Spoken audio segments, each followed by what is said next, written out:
Welcome to the Bay Area Business Podcast. I have Brian Cohen with us, everybody, and I found Brian through LinkedIn. He's got this pretty. One thing I like about writers is that they know how to title their articles. So we'll get into that in a second. So Brian, say hello, and then tell us who you are and what you do. Hello, everyone. It's pretty simple. I'm a father, a big goofball, sports fan, and an overall geek that likes to that my success is my client's success. I've been programming for about 8 years now. It's actually quite interesting story how I started. Uh, I took some programming classes in college, but didn't do much with it. And I got into corporate America. It was business, and promotions, and I thought that was the way I wanted to live my life. And Uh-huh. right about 2005 or so, my mom started doing design, and she's always been really artsy, which has never been my thing. But she started doing design, and so she was building basic HTML, CSS websites, and she'd ask Yes. me questions here and there. I'd give her some tips, but that kind of got the juices flowing in me. So slowly but surely, I became partner by about 2006, and 2007, she needed to go run her primary business full time again. So I took over Savvy Perspective, and I've been doing it ever since.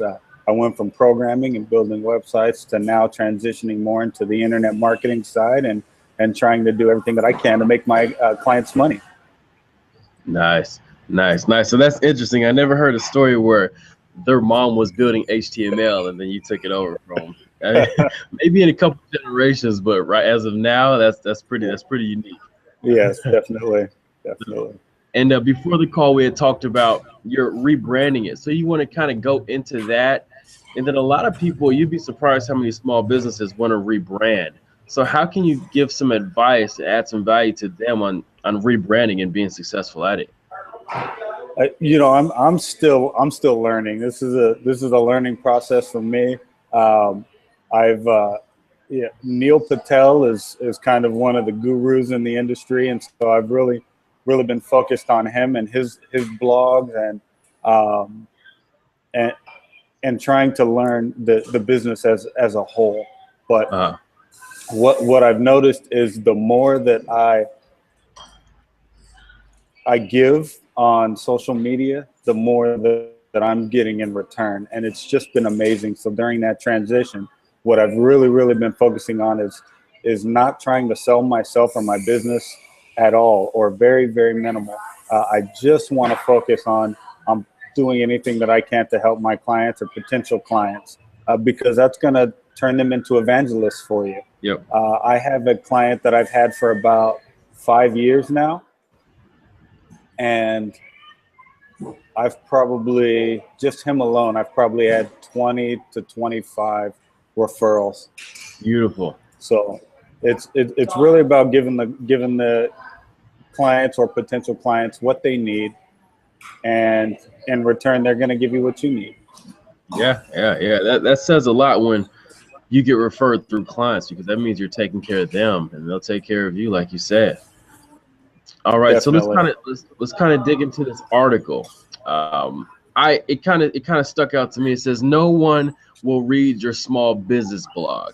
And do you want to, and go into the parentheses as well, but do you want to tell me or tell our listeners and viewers about the power of titling something that's compelling and that's attractive and then writing some solid content?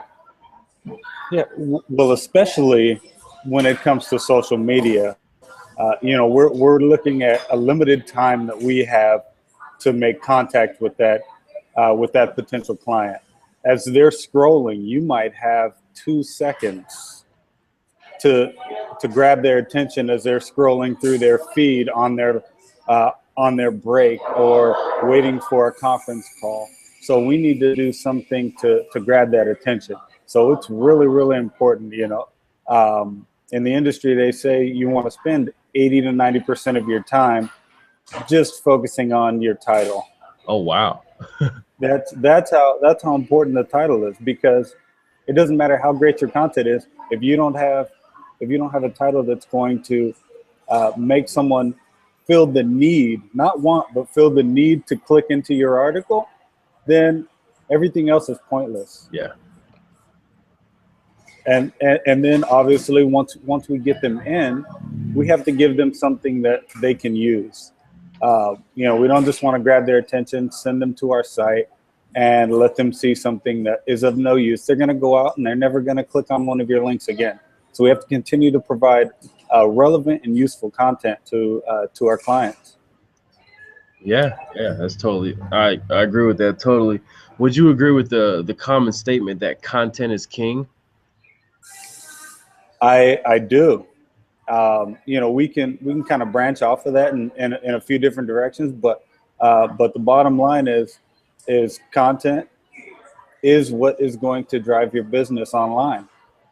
Whether that's the title, whether that is the content inside your post, or whether that is the text in your call to action. The content is what's going to drive your business. Yeah. And would you say that people find your do you think that you put yourself on a higher level, meaning like you're an authority in that niche because you are writing content compared to the guy who does your same offers your same services but that doesn't write content? I believe so. We could provide the exact same service. He could be amazing at what he does, but if no one knows about it, then they're not going to choose him. They're going to choose the guy that they see giving them the content that they need, showing them that he's an authority in the field, versus the guy that is just good at what he does. Okay. So let's get into your tactics. How many articles should I write a week? How often should I post it? What time should I post it? What website should I post them on? Can you just give us a brief synopsis of your thought process behind all that? I say post as often as possible. Yeah. If you can do 2 or 3 times a week, I would definitely do that. And I talk in the post about buyer personas, and some people don't know what that is, but it's when you drill down to the nuts and bolts of who your client is, who is your ideal client. And you may come up with 2 or 3 different personas. You may come up with 15. But if you have 2 or 3 solid personas, then if you could write a blog post about each one of those, targeting each one of those every week, that's going to be huge for your business. And as far as I just drew a blank on what websites, what time to post them. So the websites, I think that's going to depend on who you're targeting. Are you B2B or are you B2C? You have business to business. Are you trying to sell to businesses or are you trying to sell to consumers? Businesses, I think it's more ideal to target, Twitter and LinkedIn, because everyone's trying to connect with other businesses there. Now, if you're a consumer, you probably want to focus a consumer service. You probably want to focus on Facebook, where the majority of consumers hang out. But it really depends on the actual business. So that is going to vary. One thing that I do like to note, though, is as far as the amount of content per post. For consumer sites, you really want to kind of keep it small, maybe 300 to 700 words, because you want to keep that consumer's attention. You want to go a little bit more in depth when it's B2B. You want to give as much information as you can. So maybe 1,500 plus words. You want to keep them engaged and really let that business know you're an authority so that they do want to contact you. Okay. Because I know there's a lot of businesses that may not have a Facebook account, may not have a LinkedIn account, but they might have a Twitter account. would you say that all the social networks are valuable, or just be great at one or two? Ideally, you should be great at one or two, because they're not all going to be your ideal client. So you really want to figure out where your clients are going to be. Again, that, going back to the buyer persona, where are your clients hanging out? Where are they spending their time online? And that's what you want to target. So yeah, being an expert at one or two, I think is the best route. Okay, okay. And so everybody loves internet networking, but what about physical networking, like face-to-face stuff? Do you do any of that? Any recommendations? Do you do like a BNI Rotary Club, or do you hit up stuff on Eventbrite? I've done some BNI. I've done some Eventbrite. I haven't done any Rotary, which I noticed that you do. Um, but I think that like, especially BNI, although I'm not a client, I think that setup is amazing. I've only been to a couple bring a friends, Yeah, but what they do for each other, the amount of uh, traffic that they bring to each other's businesses is fantastic.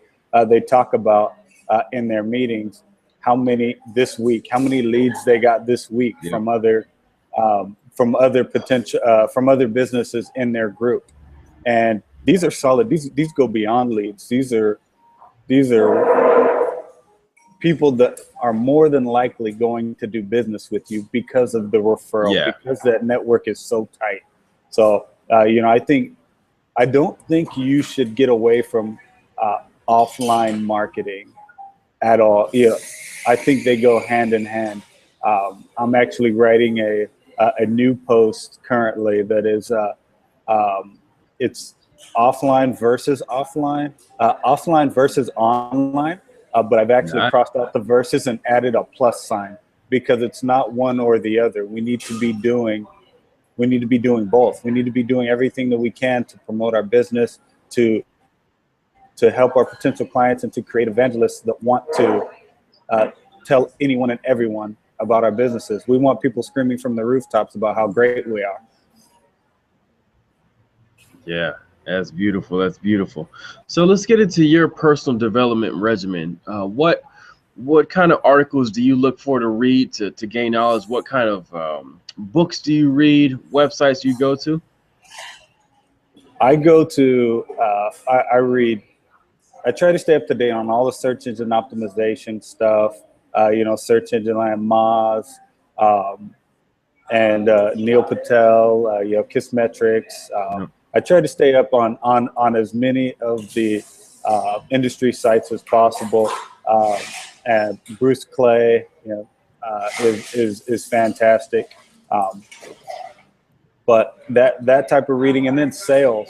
Um, I try to read as many sales books as possible, because whether we like to think it or not, as business owners, we're always selling. We're even if it's as minimal as just selling ourselves, is which isn't minimal, but if we drilled it down to that, it's important. We need to be able to close a sale, and make someone comfortable with us. Um, Now, as far as books, the most fantastic book that I've read, and probably many other people have read, is The Alchemist, and Yeah. it talks about the journey, and not being afraid to take that next step, even if we don't know where it is, even if it's into complete darkness.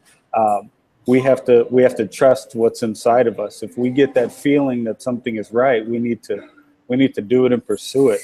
Our bodies are amazing, and they're much smarter than even we think we are. So if our body's telling us to do something, if our soul is telling us to do something, we need to step on out and do it. Like when I started this, I came from a guaranteed income, very, very comfortable life in corporate America, and I closed my eyes, and even though I was anxious, and I took that step, and it's been a great thing for me as a life. My life as a whole has just been amazing because of it. Nice, nice. Well, let's in closing, you talk about taking that step. So give one piece, give advice of one thing one of our listeners can do to get closer to their goals this week. What's one thing they can do to get closer? I'd I'd like to turn that into a couple of quotes that I use on a regular basis. And one is what I tell my daughter every day before school, and that's yeah, make today better than yesterday. Focus and do your best. Yeah, I don't ask her to be the best. I just ask her to do her best every day, whatever that may be. And it may end up where that best is the best. But I just want her working hard just as I do. And you can't tell someone to do something without being willing to do it yourself. I wake up with that same mindset every day. Make today better than yesterday. And I think that's a great way to live. The second quote is something that's resonated with me for, about 20 years now, which dates me a little bit. But my cross country coach in high school, one of the quotes that he would tell us is, ever tried, ever failed, no matter. Try again, fail again, fail better. Oh wow. Okay. So, we're not going to get everything right, but if we keep trying, even if it's failing, I consider failing completely different than failure. Failure is when you stop trying. So, pushing, keep trying. If something's not working, take a step back and go a different direction, but keep pushing forward. Yeah. Nice, nice. So where can people find you at, and how can they reach you? They can reach me at savvyperspective.com. They can just email me directly at brian@savvyperspective.com, or they can feel free to give me a call, 916-599-0647. Nice, nice, nice. Well, I just want to say thank you for taking the interview. Share some great tidbits on failure is when you give up, but failing, that gives you an opportunity to start again. Thanks for the book recommendation. I've listened to The Alchemist. I probably should read it. Sometimes when you listen to it, you don't get everything you can from it. And Right. then keep up with the content. I know you're shedding a lot of great tips and tidbits in the webosphere. You're putting good stuff out there, and that means it's going to come back to you. So I just wanted to Thank say you. thanks on behalf of our listeners, and yeah, I'll see you at the top, Brian. Thank you for the time. Take care.